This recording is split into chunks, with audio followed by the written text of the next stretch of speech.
हम लोग पढ़ रहे हैं फोटोशॉप के बारे में और फोटोशॉप के आज के क्लास में हम दो बहुत ही महत्वपूर्ण टूल्स की बात करेंगे। एक तो बात करेंगे यहाँ पे क्लोन स्टेम टूल के बारे में, दूसरा जो यहाँ पे आज के क्लास में टूल कवर करेंगे वो पैटर्न स्टेम टूल के बारे में। ये दोनों बहुत ही महत्वपूर्ण हैं और खासकर आप अगर फोटो एल्बम वगैरह बना रहे हैं या फिर आप किसी अन्य फोटो में कोई अपने फोटो को आप ऐड करना चाहते हैं या फिर जैसे हीलिंग ब्रेथ टूल का उपयोग करके हम किसी इमेज को दूसरे इमेज में हील करते थे, उसका डुप्लीकेट बनाते थे, उस तरीके से यहाँ पे क्लोन स्टेम टूल का भी उपयोग करके आप फोटो एल्बम बहुत ही अच्छा प्रोफेशनल बना सकते। तो यहाँ पे इन सारी चीजों के बारे में हम बहुत ही डिटेल में समझेंगे। तो नमस्कार दोस्तों, मैं जितेंद्र सिंह एक बार फिर से आप सभी का राणा टेक ज्ञान में बहुत बहुत स्वागत एवं अभिनंदन करता हूँ। और अगर आपने हमारे यूट्यूब चैनल को अभी तक सब्सक्राइब नहीं किया तो सब्सक्राइब अवश्य कर ले, क्योंकि यहाँ पे हम इसी तरीके के उपयोगी वीडियो लाते रहते हैं जो कि आपके लिए बहुत ही महत्वपूर्ण हो सकते हैं। और इस वीडियो को अपने दोस्तों के साथ व्हाट्सएप और फेसबुक वगैरह के माध्यम से शेयर करना भी ना भूलें। तो चलिए हम अपनी क्लास को शुरू करते हैं। तो इसके लिए आ जाते हैं हम अपने कंप्यूटर स्क्रीन पर और यहाँ पे हमने फोटोशॉप को ऑलरेडी ओपन कर रखा है। और यहाँ पे हम क्या करते हैं, कोई एक इमेज ले लेते हैं, एक नहीं यहाँ पे हम दो इमेज ओपन कर लेते हैं। तो पहला मान लेते हैं हम यही इमेज ले लेते हैं और दूसरा एक हम यहाँ पे बैकग्राउंड वाला कोई इमेज ले लेते हैं, मान लेते हैं ये। अभी क्या था, इससे पहले हमने हीलिंग ब्रेथ टूल के बारे में पढ़ा था, वहाँ पे एक चीज लोगों को कंफ्यूज कर रही थी, तो उसका साथ ही साथ हम यहाँ पे सोल्यूशन बता दें। जब हम हीलिंग ब्रेथ टूल के बारे में पढ़ रहे थे तो यहाँ पे इस तरीके से जब क्लिक कर रहे थे तो यहाँ पे एक वार्निंग आ रही थी। यहाँ पे ये वार्निंग ये बता रही कि आपको पहले फोर्स सेलेक्ट कर, तो जब तक आप फोर्स नहीं सेलेक्ट करेंगे और दूसरे इमेज पे आ जाएंगे तो ये इस तरीके से एरर आए, ये वार्निंग आए। तो यहाँ पे जैसे आप अल्ट बटन के साथ यहाँ पे क्लिक कर देते हैं, उसके बाद इस इमेज पे आते तो किसी भी प्रकार की वार्निंग नहीं। तो बस यही चीज थी जिसके लिए यहाँ पे वार्निंग आ रही थी। तो आशा करते हैं आपका वो भी डाउट क्लियर हो गया। उसके बाद यहाँ पे इस तरीके से हम क्या करते हैं, माउस बटन को हम मूव करते हैं और उसके बाद यहाँ पे इस तरीके से हीलिंग ब्रेथ टूल से भी हम क्या कर सकते हैं, इमेज को इस तरीके से दूसरे इमेज पे ड्रॉ कर सकते हैं और ये जो बैकग्राउंड लेयर होता है उससे बिल्कुल मैच करने की कोशिश करते हैं। तो देखिए कुछ इस तरीके से इफेक्ट आ रहा है। हीलिंग ब्रेथ टूल लेते हैं तो इसकी प्रॉपर्टी के बारे में हमने पढ़ लिया, लेकिन क्लोन स्टेम टूल लेते हैं तो यहाँ पे प्रॉपर्टी में क्या है, आप ओपेसिटी और फ्लो को भी कंट्रोल कर, अभी हम देखेंगे दोनों में। तो यहाँ पे फिलहाल जैसे हमने क्लोन स्टेम टूल लिया तो यहाँ पे ब्रेथ का साइज, मूड अभी नॉर्मल रखना है।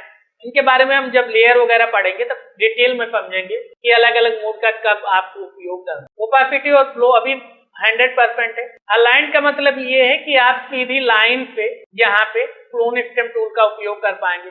अभी इसकी भी बात करेंगे कि आप किस तरीके से करें। तो हमने ये टूल लिया, यहाँ पे भी आपको फोर्स बताना है तो फोर्स हमने ये बता दिया। अब उसके बाद यहाँ पे हम क्या करते हैं, इस पे यानी इसका हम क्लोन बनाते। अभी आप दोनों में अंतर देखना कि दोनों में कितना ज्यादा अंतर। तो यहाँ पे इस तरीके से हमने इसे फिल करने के बाद जैसे माउस बटन रिलीज भी कर देंगे तभी इसका जो कलर है वो यहाँ पे सेम रहने वाला। तो यहाँ पे पहली चीज तो क्या है, पहला अंतर यही है कि यहाँ पे फिनिशिंग में आपको अंतर दिख रहा है। ये बैकग्राउंड लेयर के हिसाब से कलर मैच कर रहा है जबकि ये एक्चुअल कलर ही दिखा है। तो यहाँ पे आपको फिनिशिंग में इसका अंतर दिख रहा होगा कि जो हमारा हीलिंग ब्रेथ टूल होता था ये बैकग्राउंड लेयर के हिसाब से हील करने की कोशिश करता है, लेकिन जो हमारा क्लोन स्टेम टूल होता है वो हमारा जो मूल इमेज है सेम उसका यहाँ पे इफेक्ट देता है। अब दूसरे अंतर की बात करें तो हो गया फिनिशिंग। दूसरा अंतर ये होता है, मान लेते हैं कि हम यहाँ पे क्या करते हैं, इसे रिवर्ट कर देते हैं एक बार, तो जैसा हमारा इमेज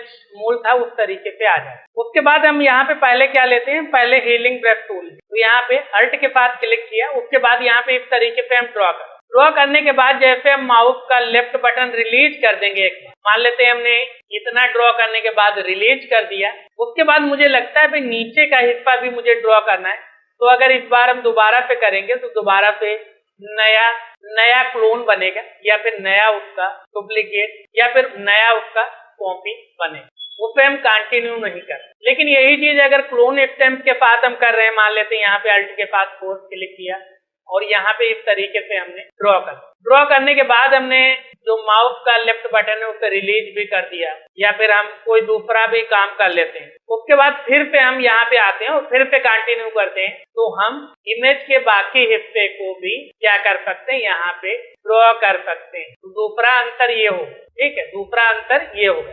तीसरा अंतर ये होता है कि यहाँ पे अगर हम आते हैं तो यहाँ पे हमारे प्रॉपर्टी बार में कोई ओपेसिटी या फ्लो को कंट्रोल करने का ऑप्शन नहीं मिलता है। अगर हम हीलिंग ब्रश में, अगर हम क्लोन स्टेम टूल पे हैं तो यहाँ पे ओपेसिटी और फ्लो को भी कंट्रोल करने का ऑप्शन मिल जाता है। इससे भी एक आप बहुत अच्छा लुक दे सकते हैं। जैसे मान लेते हैं अभी हमने क्या किया, इसका जो ओपेसिटी है और फ्लो है वो हम यहाँ पे 50 पे कुछ कम कर दें, और यहाँ पे हमने इस फोर्स को सेलेक्ट कर लिया।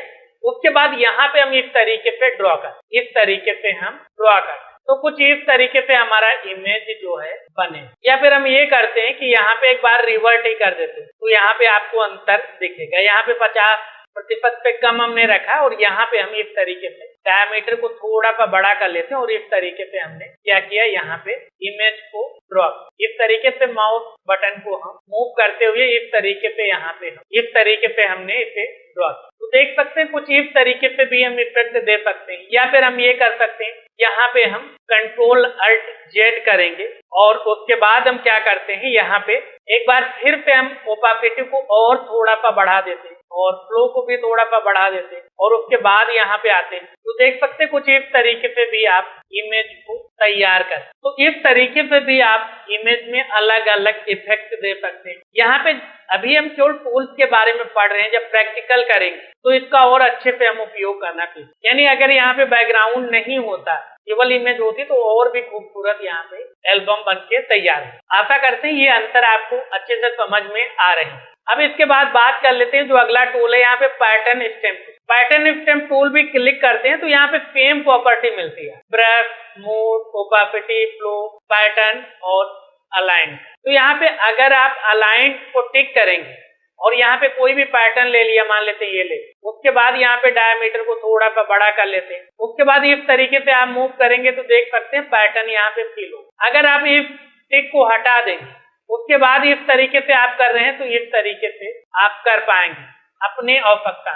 लेकिन अगर इसे आपने अलाइन कर रखा है तो इस तरीके से आप एक निश्चित अलाइन में ही पैटर्न को या फिर क्लोन स्टेम को आप तैयार कर पाए। यहाँ पे आप नीचे जाएं तो दूसरा पैटर्न भी फील कर सकते हैं इस तरीके से, या फिर आप अपना खुद का भी पैटर्न बना सकते हैं। कैसे बनाना है इसके बारे में हम आगे की क्लास में बात करेंगे जब हम एडिट मेनू के बारे में पढ़ें, क्योंकि एडिट मेनू में यहाँ पे define pattern, define brush, define custom shape, ये सारे ऑप्शन है, तो वहां पे हम इसकी बात डिटेल में करें। तो इस तरीके से आप इन दोनों टूल का, क्लोन स्टेम टूल और पैटर्न स्टेम टूल का उपयोग कर सकते हैं। तो आपको वीडियो कैसा लगा नीचे कमेंट बॉक्स में अवश्य लिखें, और अगर आपका कोई भी प्रश्न है, कोई भी डाउट है, वो भी कमेंट बॉक्स में लिखना बिल्कुल भी ना।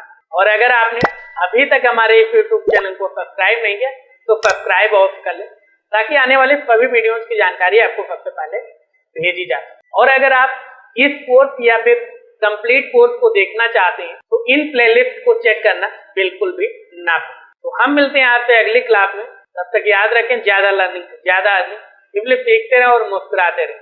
नमस्कार।